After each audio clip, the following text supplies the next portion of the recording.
15 years ago, a landmark Supreme Court decision, Citizens United versus the Federal Elections Commission, allowed the opportunity for unlimited corporate spending in elections. Now, Democrats in Wisconsin want to overturn that. Lawmakers in both the state Senate and Assembly announced the reintroduction of a resolution for a statewide referendum to overturn the ruling. Proponents of the amendment say Citizens United ruling allows corporations to be treated like people in campaigns, giving more power to large faceless entities.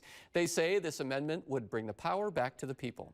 The system put in place by Citizens United, despite the fact that there were claims that it's rooted in free speech, it was anything but. Speech became very, very expensive. And as you can see, it is getting more expensive every single year. This will be up for a vote on the ballot in the November 2026 election.